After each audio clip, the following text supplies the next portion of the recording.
Por exemplo, tem pessoas que não conseguem prosperar na vida, são pessoas capacitadas, têm um conhecimento técnico sobrenatural, mas não conseguem. Tudo que põe a mão dá errado.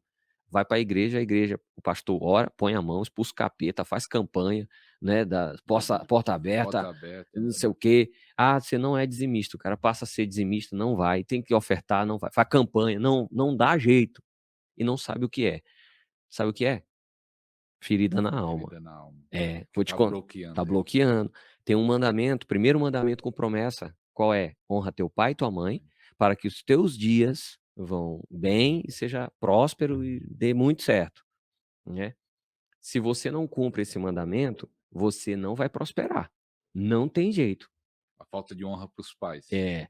E aí é onde Então aí encontra muita gente pois é, que até maltrata os eu tive pais. um problema de família, Com pais? com meu pai.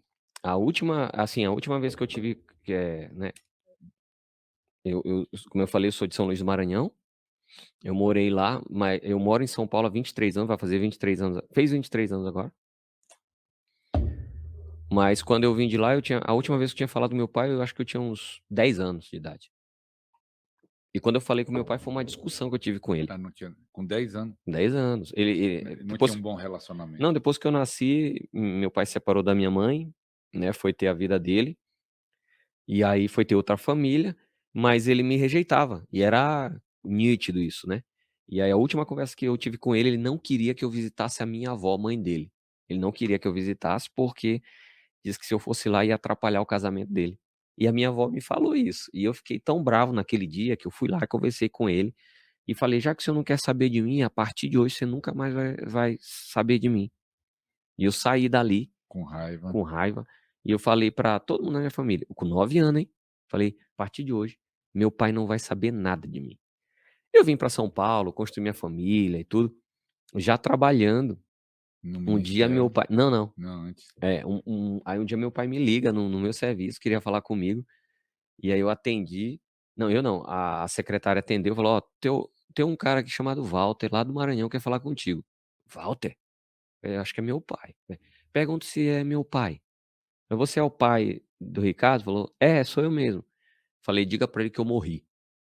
Foi assim. Olha, Resultado, me converti e tal, e todos nós chegamos num estágio na nossa vida, em alguma área, tem da gente chegar e encontrar um platô. Sabe o que é o platô? que não sai do lugar. Você Fica fica patinando, batendo e não batendo. sai dali, não rompe. Você sabe que você pode dar mais, você sabe que você pode crescer, mas você encontrou e não vai pra lado nenhum. Fala, tem Tem alguma coisa, tem demônio, tem maldição hereditária. maldição, A vamos. gente procura um monte de coisa, É, aquilo que a gente aprendeu, né. E eu achava isso, e eu fui orar. porque tinha uma área que eu não conseguia romper. A área financeira não ia, não ia. Eu tenho um bom conhecimento, uma boa formação, mas tudo que eu fazia não ia. Começava bem, despencava prejuízo, não ia. A ponto da minha família chegar a não ter o que comer, e eu não sabia o que era. Aí você tá na igreja e você pensa: "Eu sou de Deus, não ando pecando, faço tudo certinho, era para eu ser abençoado, e por que não sou? O que que tá errado?".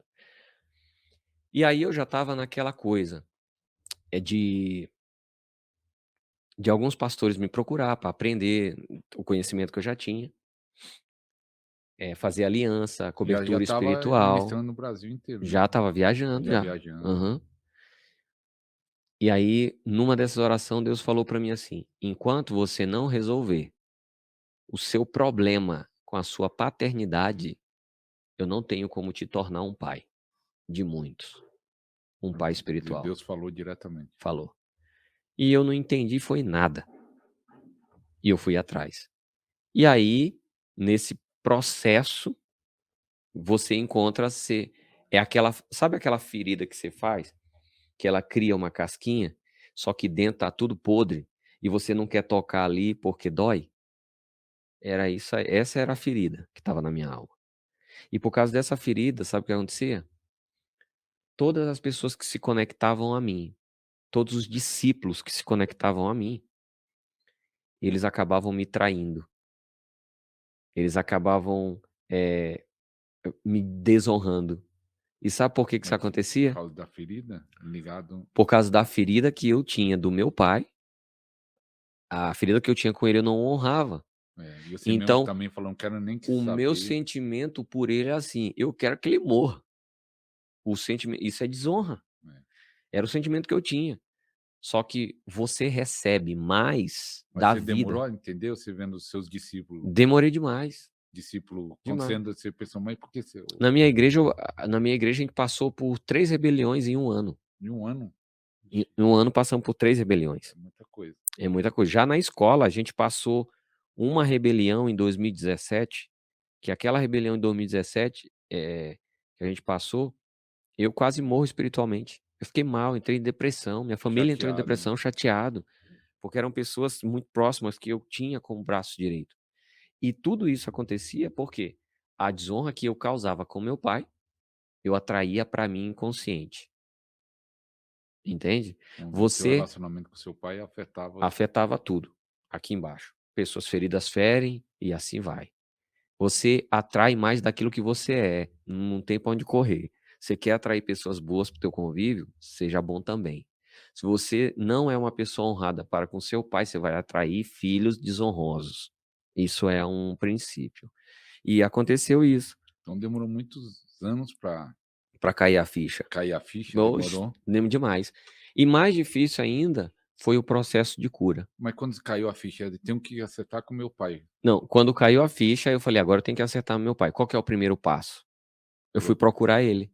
ligou, Liguei pra ele não, primeiro eu fui atra eu não tinha contato com ele, eu já estava morando aqui em São Paulo, e aí eu fui atrás de uma tia, irmã dele, uma minha tia Rosário, o nome dela, um beijo no coração, amo você. Ela foi responsável por muita coisa na minha vida boa, assim, de conhecimento, né. Eu tenho muitas formações, e muitas dessas formações foi ela que pagou pra mim, né. Eu sou formado em artes plásticas e um monte de coisa. Enfim, e eu entrei em contato com ela, falei: "Preciso falar com meu pai". Ela se assustou, e aí um dia, do nada, eu recebi uma ligação, um número, eu atendi, era meu pai. Eu encostei o carro, me deu um tremelique, na hora falta força, a vista escurece, tem que falar com ele, e o coração, parece que tem um demônio aqui dentro de você fala: "Não fala, não fala".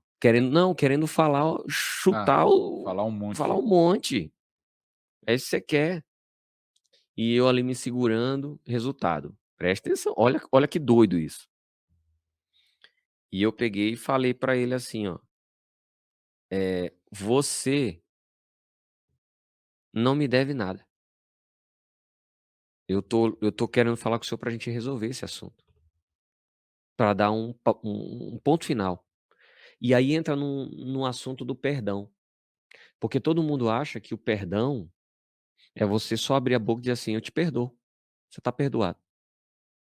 A pessoa acha que é isso, Hum. mas não é isso. Sabe o que é o perdão?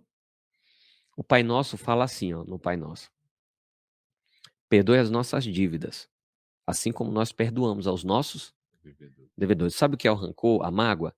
É um sentimento de dívida. É quando, no meu caso, quando meu pai, ele não me deu atenção, ele me rejeitou, e no meu ser, no meu íntimo, eu tinha um sentimento que ele estava me devendo isso. Você me deve isso. Quando eu resolvi perdoá-lo, é quando eu chego para ele e digo assim: "A partir de hoje, você não me deve mais nada. Eu estou perdoando essa dívida sua". Quando você faz isso, não te dá legalidade a você trazer a pessoa de volta para o teu convívio ou dar crédito a ela novamente, mas é uma decisão. Mas é algo que você decidiu, Você você decidiu não tá mais. romper, acabou, acabou, não tem mais. Tem alguém que te deve? Que deve o senhor não um sentimento, eu tô falando dinheiro, tem alguém que Assim, te deve? Tem, não não tem? lembro, se qualquer coisa, se lembrar aí, me pague. É. Não é. Não, eu tenho gente que, se todo mundo que me deve me pagar, eu compro outra casa pra Ah, mim. é? Ô, É, paga com aposta é. daí. Não, mas eu já perdoei essa Ah, turma, já pagou. já Mas de perdoei. dinheiro, Eu tô falando de financeiramente. dinheiro, eu tô falando de dinheiro. Eu já perdoei essa turma. E eu falei pra Às ele vezes já assim, perdoou também financeiramente. perdoei financeiramente eles mesmo, falei: "Você não me Você não me deve der mais nada, nada. nada". Já falei: "Você não me deve nada, tá tudo bem", entende? Então para o meu pai foi a mesma coisa, foi o mesmo sentimento, falar assim: "Você não me deve nada, acabou, tá E aí tudo bem". ele E eu falei: "Você não me deve nada, mas eu quero te agradecer de algo que você fez". Aí ele tomou um choque. Ele falou o quê? "Você me deu a coisa mais importante que eu tenho". Ele: "O quê?" Eu falei: "A minha vida". Quando eu agradeci ele, ele começou a chorar na linha lá. E aí sabe o que ele falou pra mim?